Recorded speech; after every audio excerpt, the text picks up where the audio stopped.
Bonjour et bienvenue sur Rencontres et Réseaux, la chaîne qui vous raconte une histoire à la fois. Aujourd'hui, je suis venue à la rencontre de Corinne Bobillier, qui est la fondatrice de Doula Ohana. D'accord, Doula Ohana, pas très facile à dire. Et donc Corinne va nous parler de son parcours, de son projet que je trouve juste admirable. C'est génial de pouvoir en fait accompagner les futures mamans. Et donc cela se passe avant l'accouchement, pendant et aussi après. Donc avant de commencer, tu peux te présenter s'il te plaît? Bien sûr. Donc je m'appelle Corinne, j'habite à Chède ça fait partie de la commune de Passy. D'accord. J'ai donc 3 filles, maintenant elles sont grandes, la plus grande aura 18 ans, la deuxième 16 ans et la petite dernière 10 ans. D'accord. Et donc j'ai voulu devenir Doula Ohana justement après ma dernière grossesse. J'ai vu que vraiment les mamans, on les préparait beaucoup à la naissance, mais la vie d'après était peu préparée. Oui. Et j'ai également voulu faire ce métier pour également préparer le papa. D'accord. Et tout la famille, les amis, pour qu'on ait notre village et qu'on soit mieux soutenus. Oh, c'est vraiment génial. Et donc, est-ce que vous pouvez nous parler de votre parcours avant justement Bien de sûr. créer Alors avant, j'étais pas du tout dans ce domaine. J'ai commencé mes études dans le tourisme. Ah, d'accord. J'ai travaillé plus de 6 ans à Megève dans une résidence hôtelière. Ensuite, j'ai fait une cogestion avec une colonie. D'accord. Et ensuite en secrétariat et vente en lingerie. Et c'est là que j'ai aimé vraiment le rapport à la femme. Et là, je me suis dit, j'aime le contact. Et voilà, donc je suis devenue doula. D'accord. Donc, ça fait combien de temps que vous êtes doula? Ça va faire 2 ans. 2 ans. Ok, Ouais. donc et qu'est-ce qui était différent par rapport à cette troisième enfant qui a déclenché justement ce souhait de se lancer En fait, les 3 grossesses m'ont aidée à cela. Même à la dernière grossesse, je me suis dit, j'ai déjà 2 enfants, je suis prête. Et tout compte fait, il y a toujours des imprévus. Bien sûr. Et ma famille était loin. Et quand on a des amis qui sont à côté, mais que c'est pas des amis vraiment proches, quand on nous demande, ça va? On dit oui. Sauf qu'à la maison, on s'écroule. Et on n'a pas envie de dire qu'on est faible, entre guillemets.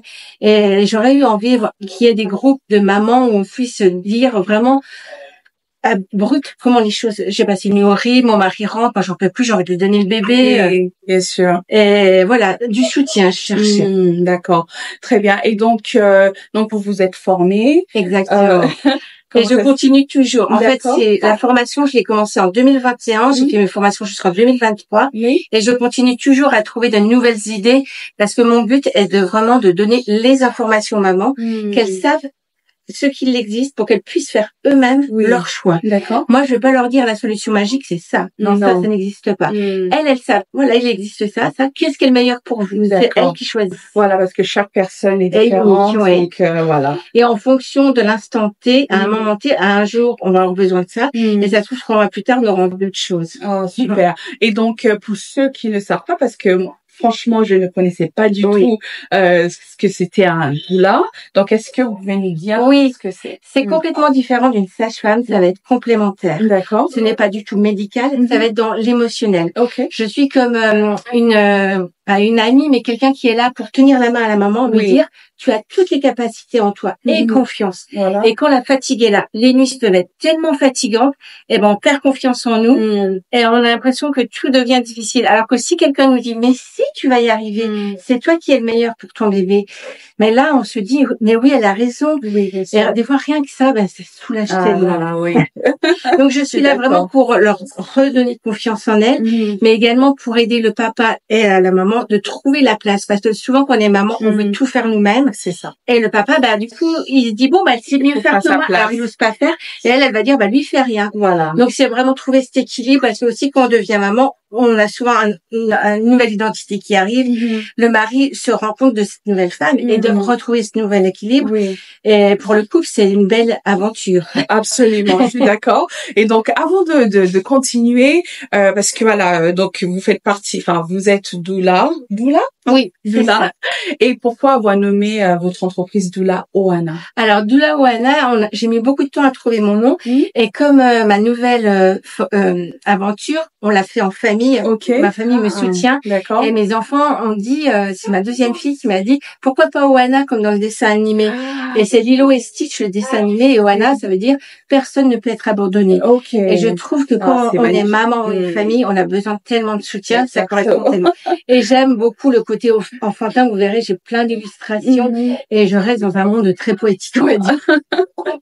Donc, ce qui est important parce que ça détend un peu ces mamans qui sont souvent en fait en stress parce que moi étant maman, je me souviens mon premier enfant, c'était compliqué parce qu'à l'hôpital on est suivi. Oui. Voilà, on sait que voilà tout va bien se passer parce qu'il y a les sages-femmes, les infirmiers, mais une fois à la maison, on se retrouve seul, donc sans soutien et donc c'est justement ça que vous apportez. Voilà, je fais des visites à la maison et j'ai également créé des groupes mamans. D'accord. Et comme ça les mamans peuvent également échanger entre elles. Elles peuvent se donner, elles disent, bah, moi aussi, ça m'est arrivé, j'ai essayé ça, essaye peut-être.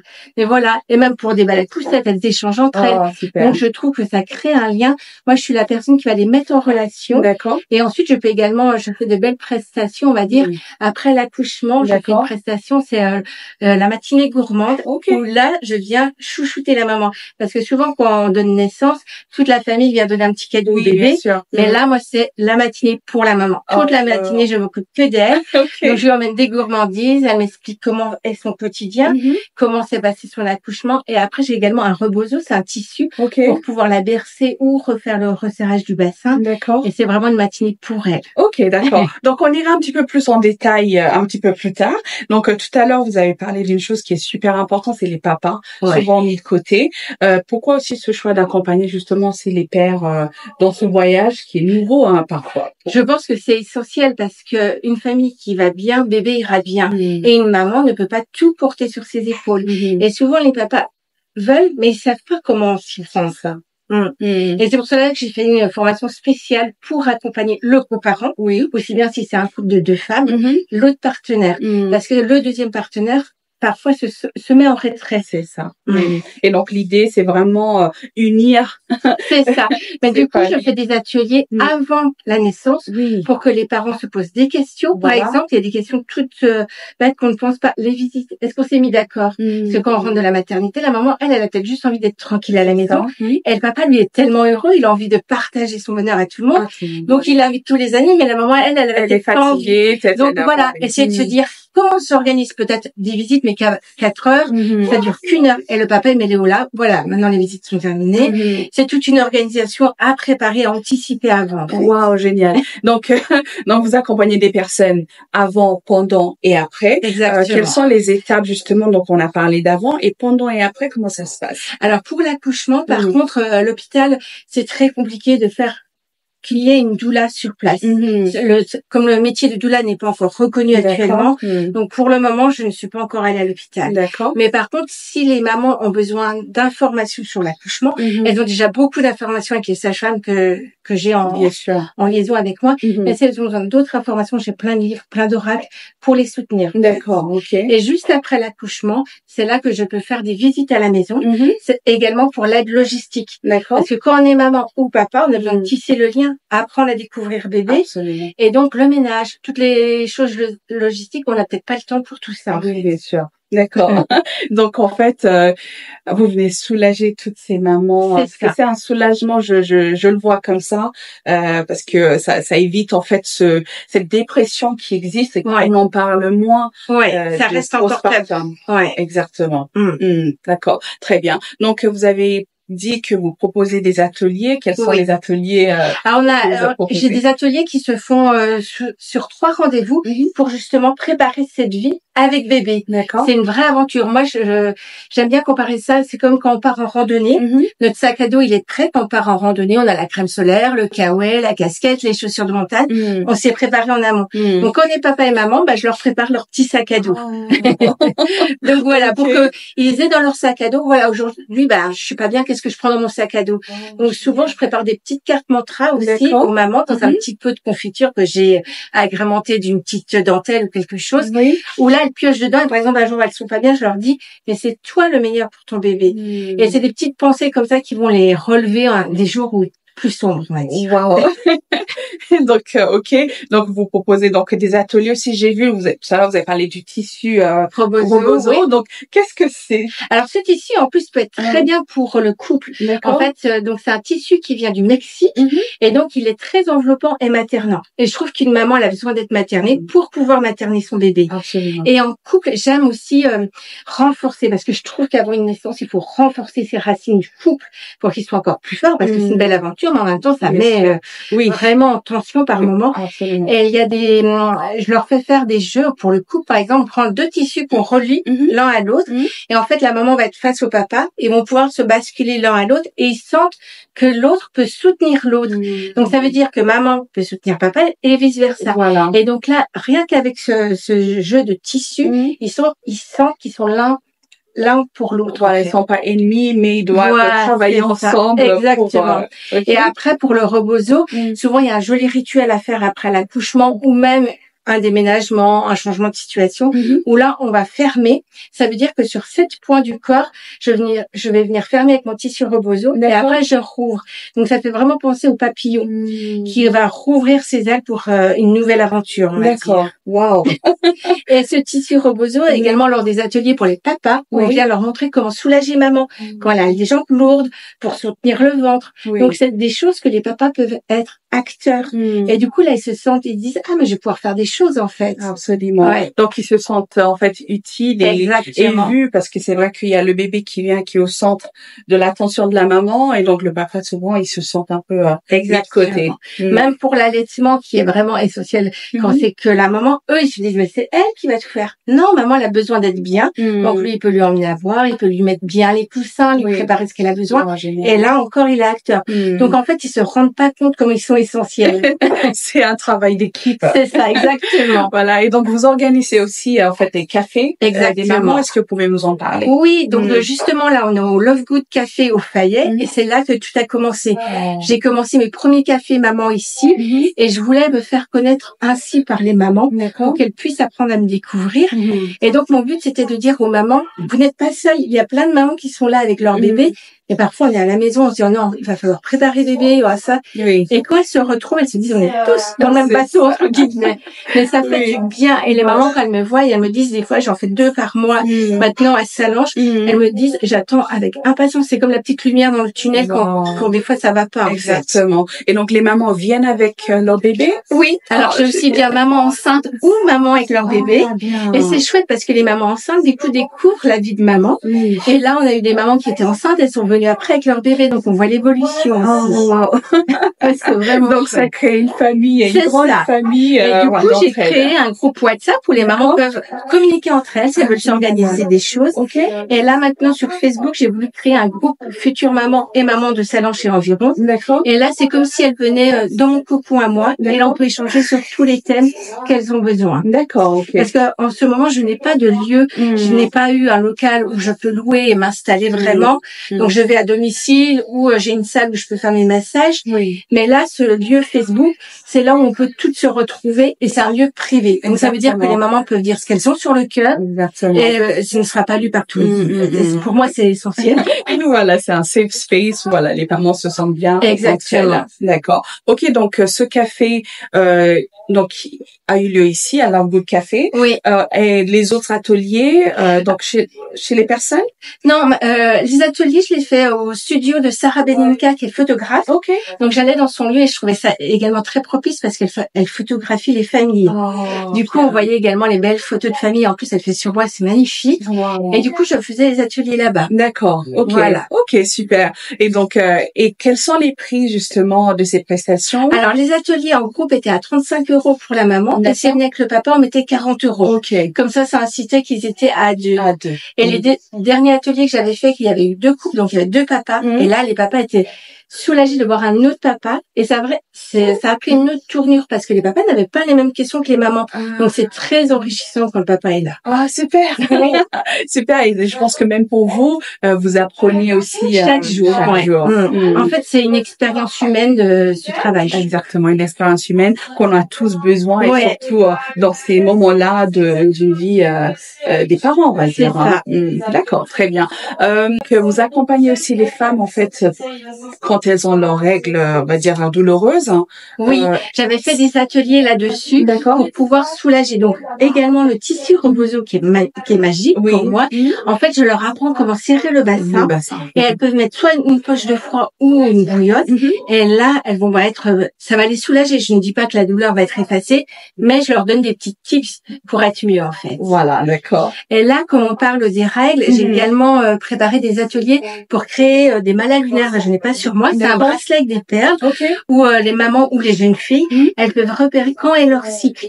Et comme ça, elles savent quand leurs règles arrivent, quand elles sont en période non fertile, et ça apprend à connaître nos cycles. Parce que pour moi, en tant que femme, je ne voulais pas que les femmes subissent leurs règles, mais qu'elles vivent leurs règles, parce que en fait, c'est une richesse pour moi, et c'est aussi synonyme de créativité, et donc je fais de jolis ateliers là-dessus. D'accord, très bien. Donc c'est une autre façon, on va dire positive de voir. Exactement. Je suis quelqu'un de très positif. Et c'est bien parce qu'en fait, voilà, il y a beaucoup de choses qui stressent en fait quand on est une femme déjà, et puis en plus si on est maman par la suite, voilà. Donc ça nous permet en fait de se sentir déjà, comme vous avez dit tout à l'heure, moins seule. Exactement. Et voilà, donc être accompagnée par vous, c'est magique. Voilà. Et là, comme on est en période du mois d'août, je sais qu'il y a beaucoup de mamans qui vont reprendre le travail, et ça va être la première fois. Donc là, j'ai créé un petit groupe reprise travail. On peut tout échanger. Donc certaines retournent au travail où elles étaient, d'autres c'est un nouveau travail. Donc on essaye de mettre aussi des choses en place, des routines pour apaiser ce nouveau changement en fait. Oh, très bien. Alors voici un peu la décoration des cafés mamans. Donc la plupart des cafés à maman sont à thème libre, mais j'aime également faire venir différentes intervenantes. Parfois je fais venir une naturopathe, par exemple bien gérer les maux de bébé au naturel. Ça peut être une autre personne sur l'allaitement, plein de choses, des thèmes que peuvent aider les mamans. Et là, j'ai apporté différentes petites créations que j'ai découvertes grâce à des personnes qui les ont créées spécialement pour moi. Et bien sûr, mon tissu donc Rebozo qui est là pour bercer maman, la materner et également pour le resserrage bassin. Et j'en ai donc en tout 7 pour le rituel Rebozo. D'accord. J'ai également beaucoup de cartes oracles qui permettent de déposer des choses pour les mamans. Et souvent, j'en tire une carte. Par exemple, je vais en dévoiler une. Donc là, ton corps, ce temple qui a accueilli, puis donné la vie. Sois douce avec lui. Tu es belle. C'est des mots doux, des cartes remplies de couleurs, tout ce que j'aime. D'accord. Là, c'est une petite famille, donc j'aime bien la porter lors des cafés mamans parce que ça illustre vraiment le moment. Et j'ai un petit carnet de bons que j'emmène souvent lors de mes ateliers, lorsque je prépare mes ateliers futurs parents, où là, je leur apprends, entre guillemets, à préparer leur village. On ne peut pas élever un enfant seul, et les parents ont besoin d'être accompagnés. Donc là, il y a différents bons. Par exemple, apporter un repas sain à partager. Une famille qui vient nous rendre visite et qui nous laisse, par exemple, un plat de lasagne, c'est super. La famille n'a pas à cuisiner. Maman se repose. Papa, il peut chouchouter maman et rien que ça, c'est génial. Et il y a différents types. Il y a pour le ménage aussi.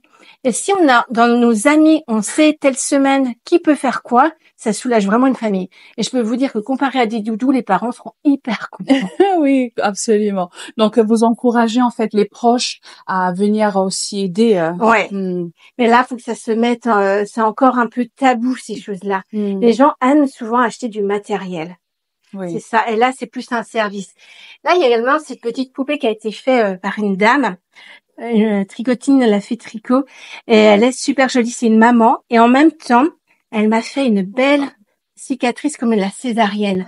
Parce que je donne également des informations aux mamans. Parce que quand on part donner naissance, moi, on m'avait très peu parlé de la césarienne. Je savais, mais je m'étais pas du tout préparée. Donc moi, je peux donner des informations aux mamans. Peut-être que ça n'arrivera pas, mais si la césarienne arrive, comment elle peut la vivre et ne pas la subir. C'est surtout ça, donner des informations. Et une dernière petite chose, c'est cette petite fleur. Donc, je n'ai pas emmené le livre enfantin de la fleur, mais j'aime bien lire des livres d'enfants aux mamans qui sont qui restent rêveurs. Et là, on compte, elle a 1, 2, 3, 4, 5, 6 pétales. Et je dis aux mamans le soir, oui, votre journée, elle a été dure, peut-être plus dure que les autres, mais essayez, dans un petit carnet, d'écrire 6 choses qui vous ont mis le sourire. Mon bébé, c'est peut-être la première fois qu'il a dit maman. J'ai réussi à faire un gâteau, des choses mais que vous avez pu des gratitudes. Oh, wow. Et comme ça, quand vous vous endormez, votre cerveau, il a des choses positives et non la journée qui a été horrible. Oh, et comme ça, au réveil, le réveil est quand même plus doux. Et souvent, c'est une petite routine qu'on peut mettre en place et qui est très agréable. Et le dernier, c'est un petit carnet aussi qui a été fait sur mesure que j'aime apporter aux mamans. Justement. Donc lui, il est très poétique avec plein de couleurs. Et là, elles peuvent mettre tous leurs mots doux. Bon, ça, c'est encore une autre petite chose. Des ailes de papillon pour leur dire que voilà, elles ont tout en elles pour réussir. Et là, c'est un petit carnet où elles peuvent écrire tous leurs mots doux. Wow. Et je leur explique aussi d'avoir un petit carnet. Là, c'est dans les ateliers parents avant la naissance parce que souvent on a des pertes de mémoire. Donc tous les petits codes, c'est important de les noter. Oui, absolument. Voilà, donc je n'ai pas tout ramené, mais voilà, j'ai beaucoup d'illustrations aussi. J'aime la créativité, donc j'apporte un peu de petite magie aux mamans. Oh, super. Et donc, est-ce que vous fournissez justement aussi toutes ces carnets Si elles ont besoin, je peux les orienter vers les créatrices qui travaillent avec moi. D'accord, très bien. Et également, je pense à autre chose pour la naissance ou pour le postpartum immédiat. Je travaille aussi avec différentes personnes et j'ai des trousses, par exemple, qu'on peut emmener à la maternité pour une récupération plus douce. D'accord, très bien. Voilà. OK. Et donc, d'où est venue l'inspiration justement aussi de créer ces cartes-là et les messages qui sont accompagnés? Alors là, les cartes-là, c'est une dame qui les a créées. D'accord. Moi, ce n'est pas moi qui les ai créées, okay. Mais j'aime découvrir les créateurs. Et j'aime leur apporter un univers doux et coloré aux mamans, en fait. D'accord, très bien. Voilà. Okay. Et donc, après 2 ans d'expérience, quelles sont les choses, d'après vous, qui stressent le plus, en fait, ces nouveaux parents? Moi, je pense que c'est des fois de ne pas savoir comment faire, par exemple, les nuits, quand bébé pleure énormément. D'accord. Et plus la fatigue est là pour une maman, plus elle perd ses repères. Bien sûr. Et je pense que c'est de ne pas savoir faire face aux pleurs de bébé. Comment c'est... Mais en fait, on doit apprendre à le connaître. Et ce n'est pas en un seul jour. C'est au fur et à mesure. Et qui un mot qu'on leur dit toujours, mais c'est dur sur le moment que tout passe. Moi, mes filles sont tellement grandes, maintenant je me dis waouh, les nuits sont loin. Je les revivrai parce que je suis nostalgique de ce temps-là. Mais voilà, pour elles, on a l'impression que quand on est dedans, on ne s'en sortira jamais. C'est ça qui est compliqué. D'accord. Et le temps, on a l'impression qu'il est multiplié. On a l'impression que les nuits, elles durent pas 8 heures quand on est dedans et que le bébé dort pas, mais elles sont très très longues. Et on leur dit souvent reposez-vous quand bébé dort, mais elles ne peuvent pas. Non, parce qu'il y a d'autres tâches aussi qui attendent. D'accord. Et donc c'est un peu leur enlever ce stress-là et les aider à justement surmonter. Déculpabiliser. Mais le problème, ça vient aussi de la société. Moi, je le vois avec mes accompagnements. Les mamans, entre guillemets, on leur offre des massages. Ça, c'est rentré dans les mœurs. Mais quelqu'un qui vienne à leur maison les soulager, ça, c'est plus compliqué. Voilà. OK. Donc, quand vous parlez de les soulager, donc bien sûr, vous les accompagnez, conseils, vous les un peu chuchotez. Mais est-ce que ça veut dire vous les aidez aussi avec les tâches à la maison? Oui, les tâches quotidiennes, les tâches administratives. Il y a des courriers à envoyer. Elles me disent, je leur envoie. Pour les aînés, je peux également les soulager s'ils ont plus de 3 ans. D'accord. Après, il y a les tâches quotidiennes, ménage, repas également. Donc, j'ai appris également à faire des repas qui vont mieux les réconforter pour, on va dire, mieux récupérer après un accouchement également. D'accord. C'est très bien, Corinne. Franchement, c'est important parce que ces mamans sont dépassées. Corinne, où est-ce qu'on peut vous contacter? Alors, j'ai plusieurs moyens. Donc, il y a mon site internet doulaohana.com. Il y a également le site Instagram doulaohana.com. Et j'ai créé mon groupe Facebook pour la plus d'intimité. C'est Future Maman en désir d'enfant sur Salange. Et là, vous le verrez, c'est un groupe privé. Vous demandez à le rejoindre et là, je vous répondrai. OK, super. Et donc, et une fois ils sont dans les groupes, vous les ajoutez aussi sur WhatsApp. Comment ça se passe? Alors, le groupe WhatsApp, par contre, là, c'est vraiment les mamans qui sont venues au Café des mamans. Comme ça, elles peuvent échanger entre elles. Je rajoute pas de nouvelles mamans qu'elles ne connaissent pas. Oui, bien sûr. OK, d'accord. Très bien. Et donc, merci beaucoup, Corinne. Je vous en prie. C'était vraiment un grand plaisir et continuez parce que vraiment ça aide toutes ces mamans. Mais ça reste une passion avant tout. Oh, c'est parfait. Donc n'hésitez surtout pas à contacter Corinne, elle sera ravie avec joie. de vous assister. Et donc Corinne, vous savez cette émission s'appelle Rencontre et réseau et en fait je vais à la rencontre justement des gens comme vous qui font des choses incroyables et donc pour vous voilà vous accompagnez ces mamans pendant après les grossesses. Est-ce que vous avez quelqu'un à me suggérer justement à aller voir Alors, c'est une dame qui est justement au Fayet Mhm. et son lieu, c'est le Mont Local. Le Mont Local. Oui, elle D'accord. crée des peintures et elle regroupe plusieurs artisans. D'accord. Donc, elle a plein de petits trésors dans sa boutique et elle en fait. Et elle Mhm. fait également des ateliers. Ok, très bien. Voilà. Ok. Je viendrai très prochainement vous voir également. En tout cas, merci beaucoup. Je vous en prie, à bientôt. À bientôt. Bye.